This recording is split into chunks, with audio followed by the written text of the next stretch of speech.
Welcome to the Tangled Tongue Podcast. This is a podcast by and from the people who stutter, brought to you by TISA, the Indian Stammering Association. We are a community. We are a community of Indian people who stutter. We have a variety of activities in our group. We have the national conference, workshop, self-help group meetings, and many daily online meetings. Uh, this podcast is our endeavor to bring people from the stuttering community here and learn from them. Uh, these are the people who have managed to climb the ladders of success in their life uh, despite the weight of stuttering trying to pull them down. Uh, One such very inspiring person is Mr. Harish Usgaonkar. He is the president of TISA. He is responsible for the smooth functioning of all the things that we do at TISA. Welcome to the podcast, sir. Thank you, Vinayak, and thank you for that wonderful welcome and introduction. And thank you for having me in the very first episode of the Tangled Tongue podcast. Very interesting name also. I, I will speak a little bit about myself also. Sure. My name is Vinayak, and and and and I have been a part of TISA from the last 6 years. Uh, so this has this has very much become like a second family to me. So it's great to be interacting with people from the community. So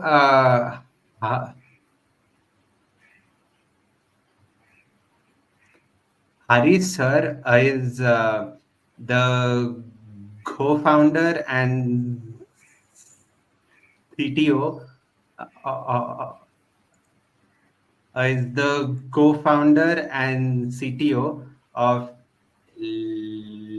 Letcreta Agritech Private Limited, uh, which is an which is an which is an agricultural technology based startup which is based out of Goa.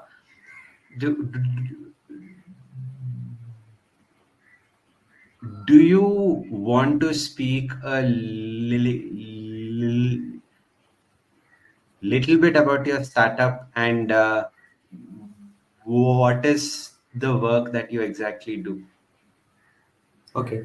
So basically, what we are trying to do is we are trying to uh, do farming with soilless technologies. So one of the popular soilless technique to grow food is hydroponics. Hydroponics is Okay. where we only use water, and it doesn't necessarily require a lot of land. We can do it vertically, and with technology intervention, we can also create a controlled environment to suit a particular crop. So this is the kind of farming that we are doing, and why we are doing this is because down the in the near future we see that water is going to be a very expensive commodity. Okay, and we need to save as much water or use the water optimally in in Mm. our process of food production. So Right. hydroponics is one such technique in which we save 80% of, I mean, compared to traditional farming, we use 80% less water. And that's why we are exploring these techniques, about how we can apply it as much as possible, and how we can bring it into the mainstream. So that is Mm. what our startup is trying to do. The that is a very nice initiative actually. Uh, like uh, like how did you think about this? So this actually we wanted to. So the whole idea started by with this, that technology has touched all the aspects of our life, right? Everywhere. I mean, whether it is banking, we have net banking. Whether it is phones, now we have mobile phone, music, film industry, everywhere the tech has taken over. But what about agriculture? Agriculture is something that is still lagging behind. So we were trying to research about how we can apply technology in farming. And during this process, when we were researching and doing a lot of googling and all, we saw that there is a limit to how much we can apply technology in the traditional type of farming. Okay, because Mm. the methods are like that. Okay, it's very ad hoc, and you can't really apply much of the tech in the traditional method. But we came across Mm. this hydroponics, which showed a lot of opportunity of applying technology and using technology, creating a conducive environment or a controlled environment. Mm.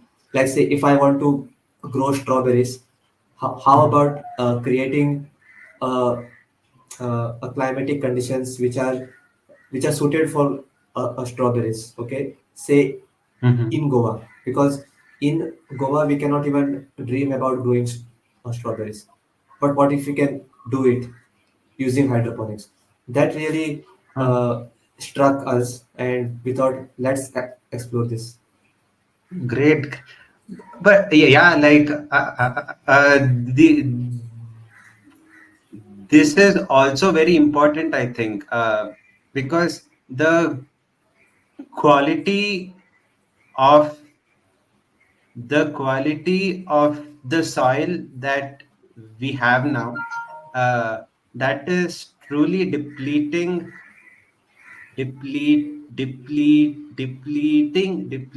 rapidly. So we will this like will this technology that you are speaking about, that will that be able to replace soil based farming? So, to answer that question, I would say that it's too early, because it is like it is like what we used to think about electric vehicles, I think 20 years back. So we Mm-hmm. knew that at that point of time that electric vehicles are going to be very important somewhere in near future. Okay, but in 1995, if I were to talk about electric vehicles, people would have talked about all the problems associated with it, right? No, it's Mm-hmm. not possible. Where will I charge my batteries? And it's only it's only possible for 2 hours, and afterward I cannot go far. All this people would say. So it's the same thing in hydroponics right now, at least in India, that Mm-hmm. we are at a very early stage. Okay, but I think often, at least it's a human nature that we start digging the well only when we are thirsty.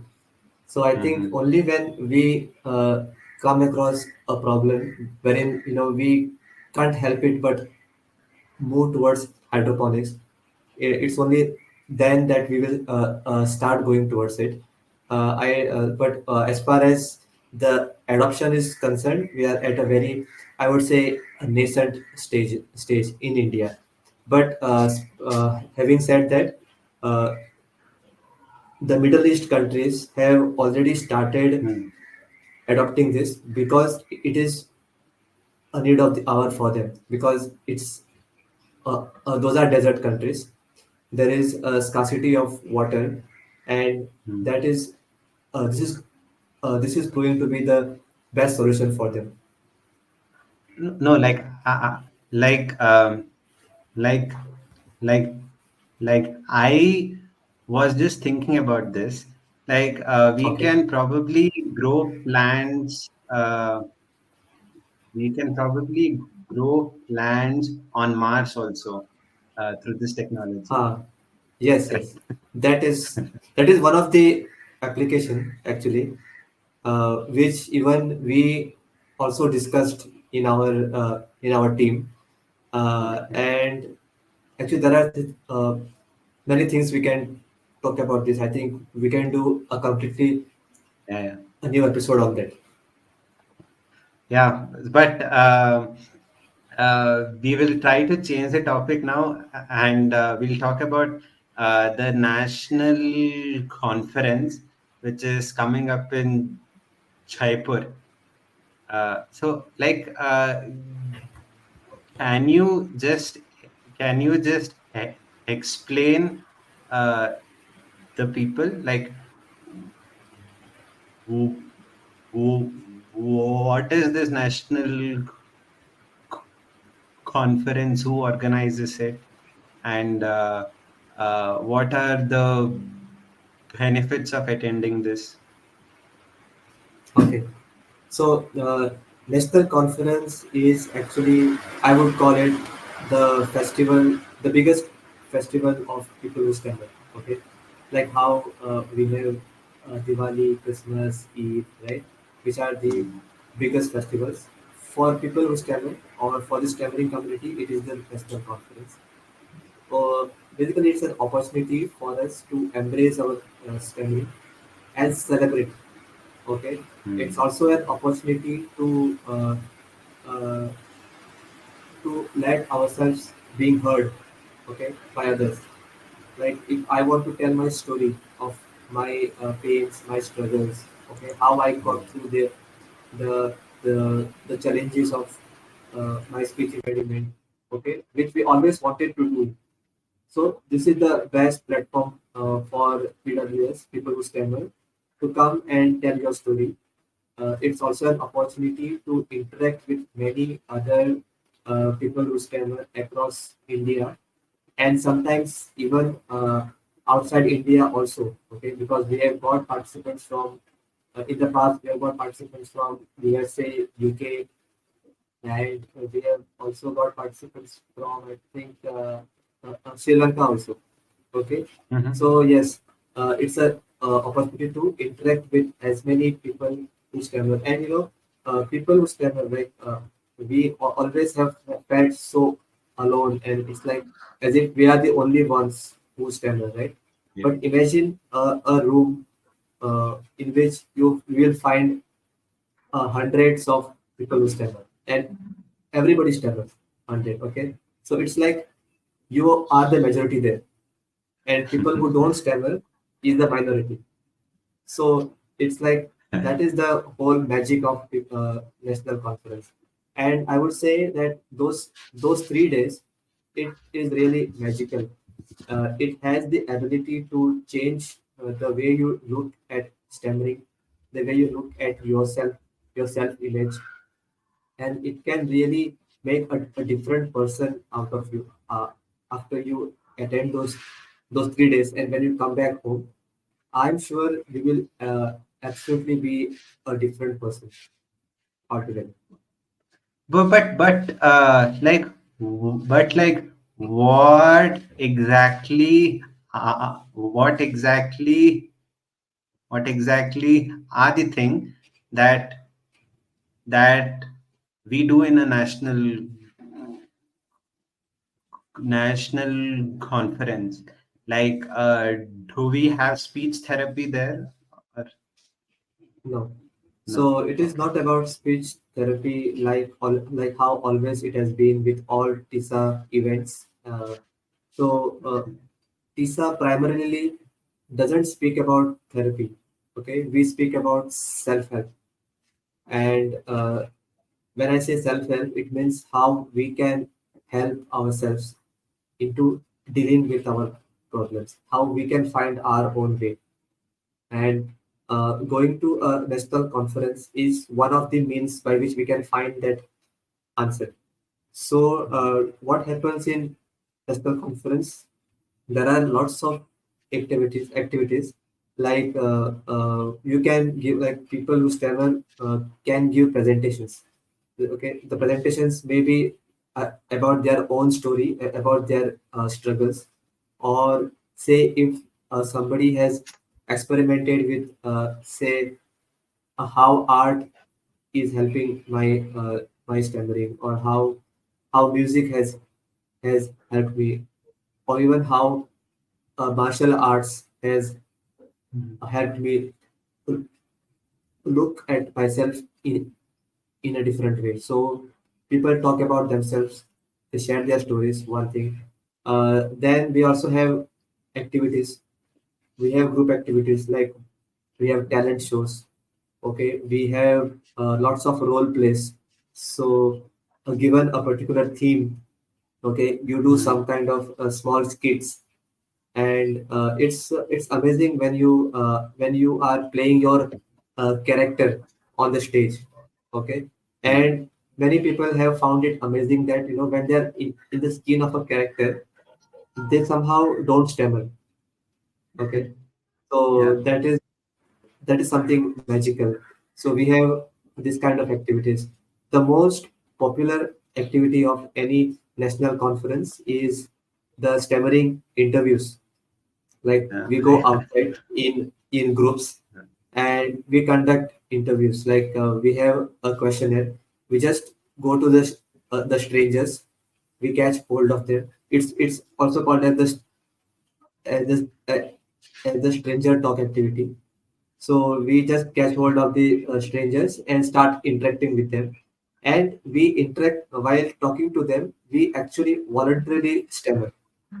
So it's Mm. fun actually because a lots of myths are broken, because we often think that what would people say, what they feel about stammering, that is it a drawback. So what we do is in this activity we actually ask the people that have you ever seen any person who stammers? Have you met them? What do you feel when you interact with this kind of people? And the Mm. answers which people give have really amazed us. What they say is that it doesn't bother us. It doesn't matter if you stammer. What matters is what you speak, which we have never asked in our daily routine, right? We never ask this question, but in Yeah. NC we do it as an activity. Then uh, we also have mock interviews, okay, wherein Mm. people who are seeking for job opportunities, the volunteers who have been there and done that would conduct mock interviews. Then also we have volunteers who take some special sessions, like they take a particular topic and they take sessions, Mm. like a session on listening skills, a session on your body language, or a session on how to conduct a interesting SAG meeting. Okay, Mm. then so that is what usually happens in a conference. Every conference agenda is different, so every time you can expect something new every year. Mm. There was like I have attended uh,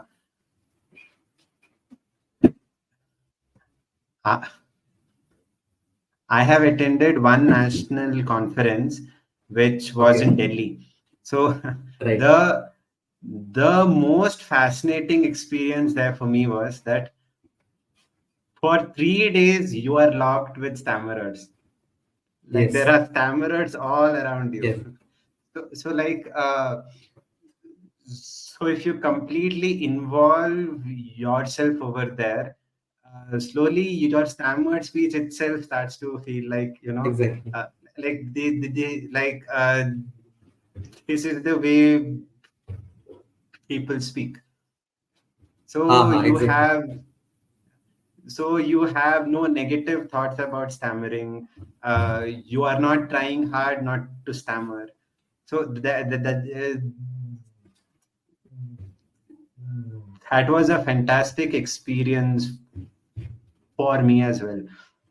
Uh, Exactly. th- this year, we are having the national conference in Jaipur.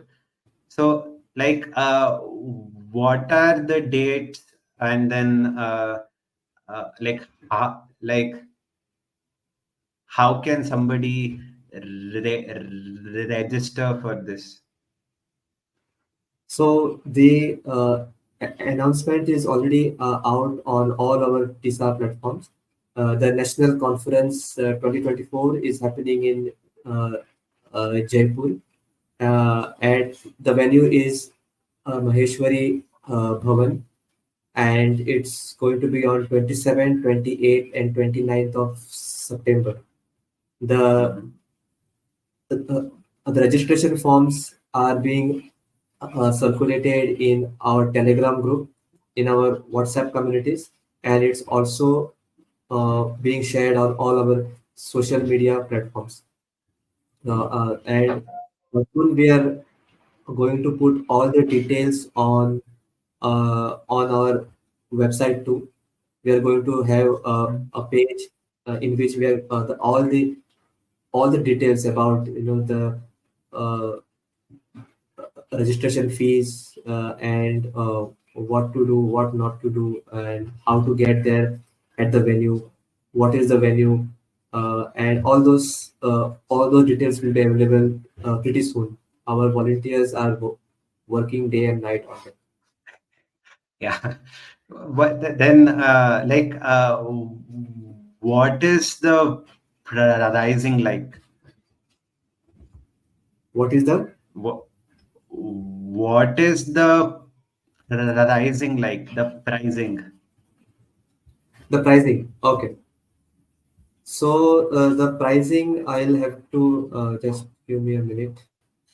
Okay. We have different packages. Okay, we have a package for the locals who need not stay there, or the accommodation might not be required. So for the locals, it is 3,400 per person for all Mhm. 3 days. Those who want to Mhm. opt for a dormitory, okay, so there are uh, 24 beds, so 24 seats. It will cost 4,200 per person. Per Uh, person. we have a triple sharing package wherein three people share a room, which will cost 4,900 per person. Double sharing would cost 5,600 per person, and single sharing would be 7,000 per person. Hmm. And like does TISA provide scholarships also? Yes, we do. And what is the scholarship criteria? Yeah. So people who would like to apply for scholarships will have to fill the scholarship form. Okay. The scholarship forms will also be circulated on all our platforms and the website, and you can apply. The criteria for that is the TISA core team volunteers will take an interview of the person, and preference will be given to people who are uh, who are new to TISA, and Mhm. who are going to or who are participating for NC in the first time. Okay, and preference would also be given to people who have not yet applied for scholarships yet. Okay, so if a person has al- already applied for scholarships in the past, okay, so they would be considered only if we have funds. Okay, because what we want to do is we want to give more opportunity to more and more people, the newer people, because these new people are in m- like uh, they are in more need of help. So the preference will go to uh, the new people, and then also a background check will be done whether Okay. to see if the scholarship request is a genuine one, because this whatever scholarships we give, right, uh, Mhm. all the funds come from donations. Like Right. people who stammer, they donate their hard-earned money to TISA, and with that money, we help people who are in need. Okay, so we also need to spend this money responsibly, Yeah, yeah, and yeah. that's the reason we need to also do a background check so that we know that these requests are authentic. So, like,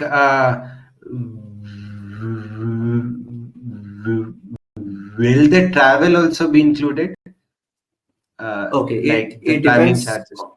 So it depends on case to case basis, and we will take uh, that decision based on our interaction with the person, Okay. the applicant, Okay. and after we finish the interview with this person, we'll take a call whether we will cover the travel also. So for genuine cases, people who really are not able to pay and but they are looking for help, right? We have also done it in the past that the entire 100% subsidy is being given to people in the past for Okay. deserving candidates. Okay. Okay. Okay. Great. Like, like, there has been a lot of debate within TISA actually. Like, Okay. from the last 3 years, we we are having the national conference in the north part of India. So people from the south, they are just not able to be a part of that completely because it's too much far to travel and all that. So, like, Okay. will we have a national conference in the southern part of India anytime soon? Like probably next Why year? not? In You think? fact, of course, actually, I would like to take the opportunity of this podcast to convey to all the coordinators in South India that please do come forward, write a mail to us at info@stemmer.in, and just say that Okay. we want to host the next conference. Okay, that's all, Yeah, because sure. we want the coordinators from south to just come forward, because the initiative has to come from the Right. local chapters.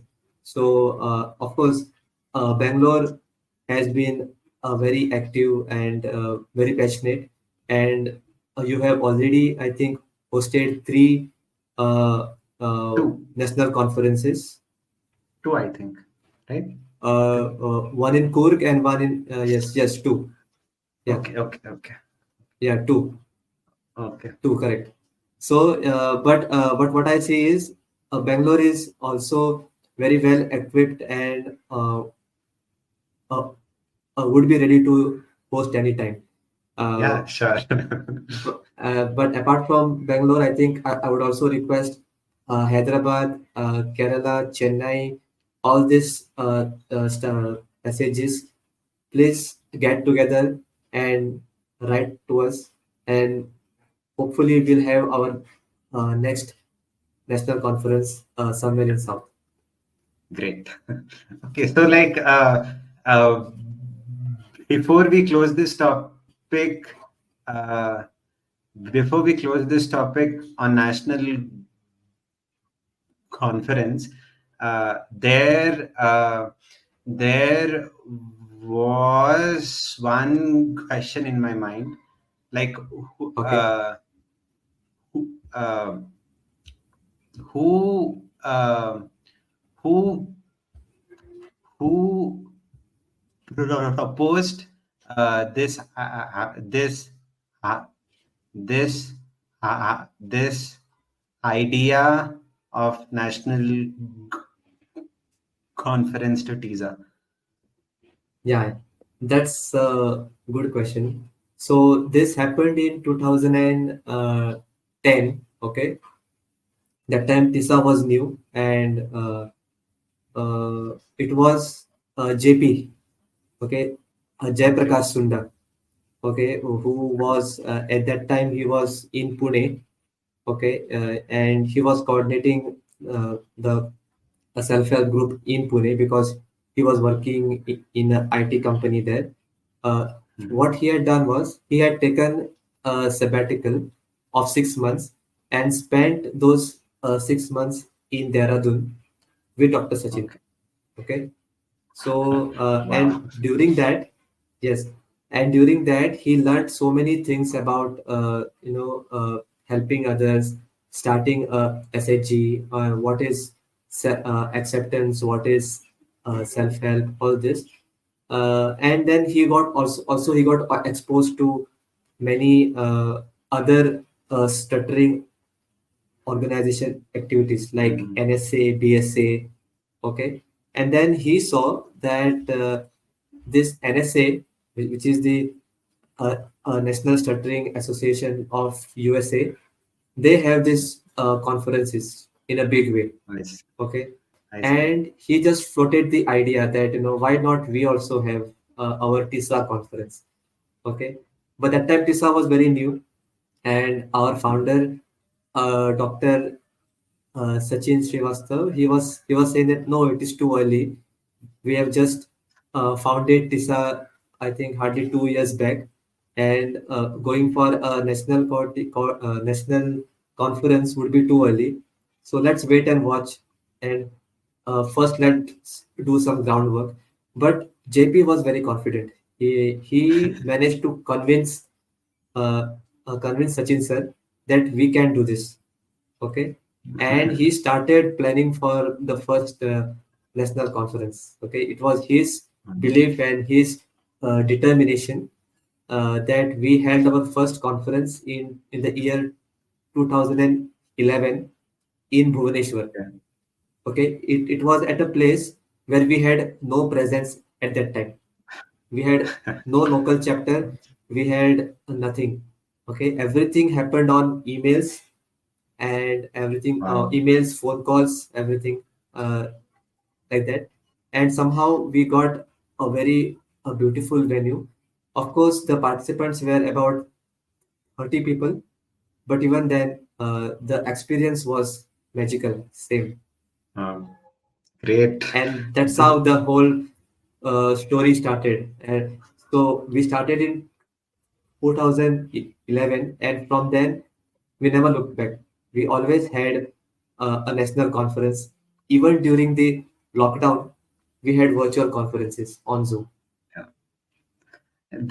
These the, the the main benefit of national conference is that you will make a lot of very good friendships over there. Exactly. Correct. Correct.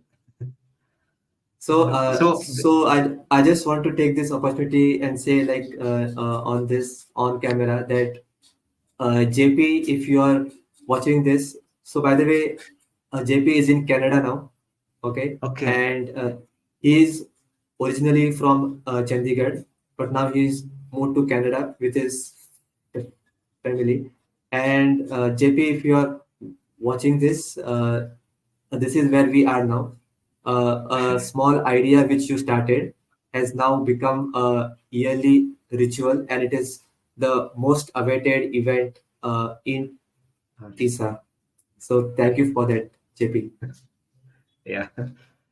That that was a very nostalgic moment, I think. Yes, So yes. like before we wrap up the podcast, uh, there are a few questions Sure. probably a lot of people within TISA will ask. You know, like Okay.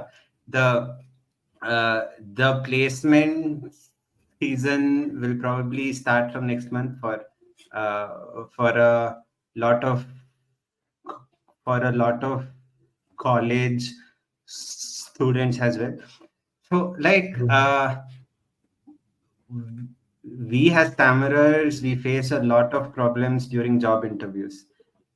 Uh, you, uh, you have your own startup also. So, like, when you make hiring decisions, then then then how important a role does stammering play in that? Okay. So usually when we hire, right, we hire for a particular role, and that Hmm. role comes with some responsibilities and skills. Okay. So I would say stammering will never be an issue unless the role requires or the primary skill in that role is talking. For example, if you are attempting an interview for a call center, okay, a voice-based call center in which most of Hmm. the time you will do talking, okay, and the one of the primary skill for you is to be able to talk clearly on phone so that the other person, the client, will understand what you say. Okay. In that case, the stammering could be an issue because it's not the reason is the stammering. It's because the job expectations and job requires that we speak clearly and the customer is able to uh, understand what you are saying. Right. But apart from this, I think, which is I think only a small fraction of job, all the other jobs, right? Even if you stammer, but if you are able to exhibit your talent or your knowledge, okay, in a positive way, and if you are able to carry yourself and your stammering with the right attitude, okay, I think stammering should not be a problem Hmm. because I myself have opened up about my stammering in the interviews in the past, and I Okay. know that I was able to get offer despite that. Okay, Where because like where were you where were you working before you uh, uh, before you started your startup? yeah, so before my startup, I worked in Persistent Systems Limited. It's an IT company, and before Persistent, I also worked in Any Technologies, okay, which is also a IT company in based in Goa and Hyderabad. So Hmm. both these companies were very open about because they focused more on the skill, like Yeah. whether I am able to solve problems, uh, logical reasoning, all those skills were required. Speaking did not matter, and uh, in fact, in my role in persistent, right? Persistent, the client was IBM, okay, and we had to actually do a lot of talking with the client, okay, like we had to give Mhm. presentations and all, and I did a lot of presentations with the client, and it was a very diverse this group of clients. Like we had people from Romania, from US, from China. Okay, and Okay. the biggest difficulty was to speak with Chinese because not because of the stammering, but because of the accent. Okay, Okay.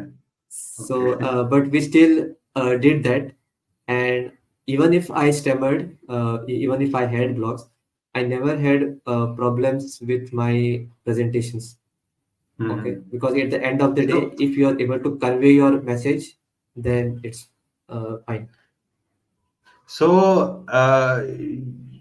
during during your job, your stammering will never be a will never be a problem. Like, will your will will your promotions uh, uh, be affected due to stammering? I would say that, like, in the end, it depends on how you carry yourself and your stammering. Okay, because if you project an image that stammering is my biggest problem, and stammering is my biggest hurdle, if you say that and if you are very vocal about it, it shows that you are really concerned about your stammering, and you're not confident about it. Okay, in that case, you will give a message that, don't promote me because I stammer. Okay, but Mhm. if you carry yourself in a positive way, like if you say and talk about your stammering very openly with your peers, with your subordinates, with your superiors. Okay, and say that, I stammer.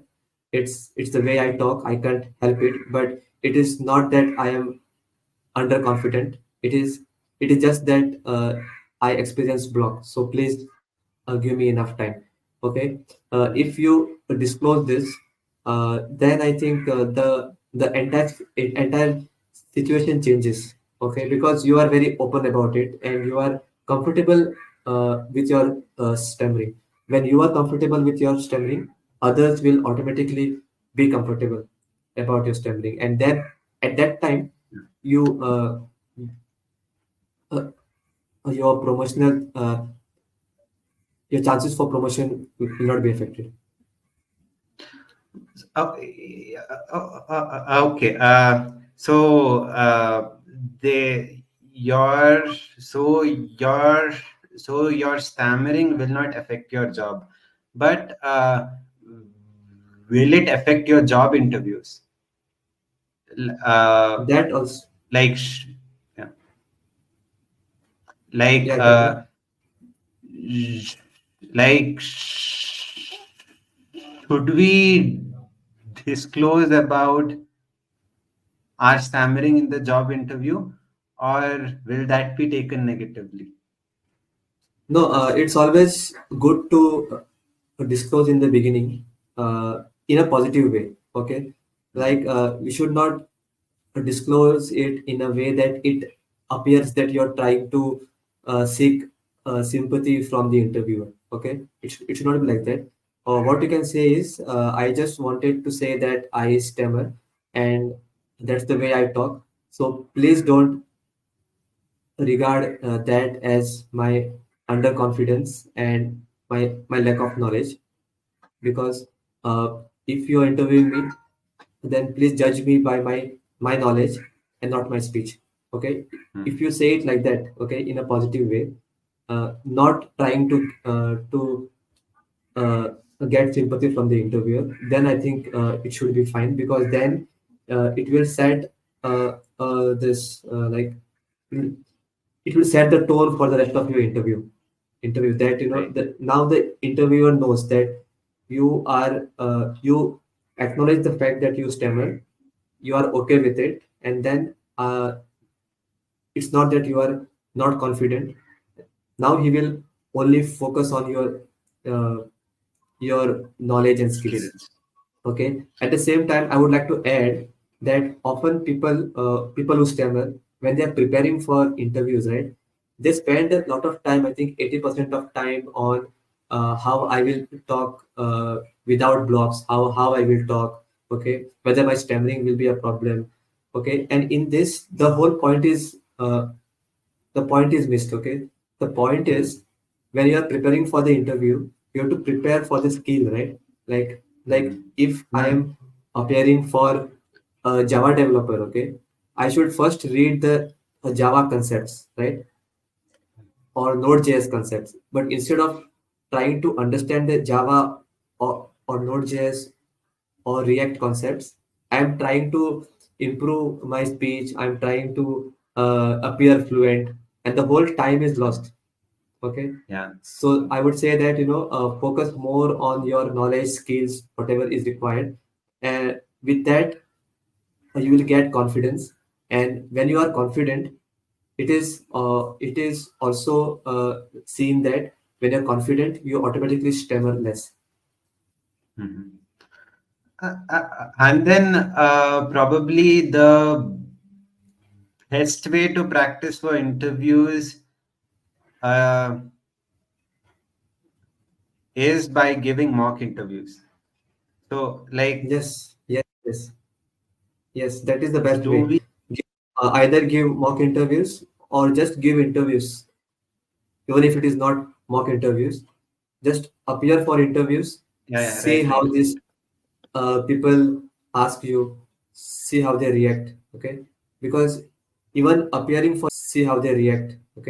because even appearing for interviews is like a practice for interviews.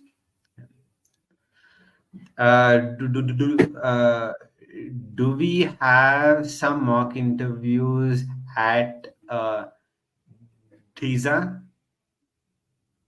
Yes, we do have a mock interview activity. It had stalled for a while, but we are soon planning to start it again. So we are going to circulate the mock interview form, Google form, on all our platforms. Whoever would like to participate can fill the form, and then according to the availability of the interview panel, we'll set up the mock interviews.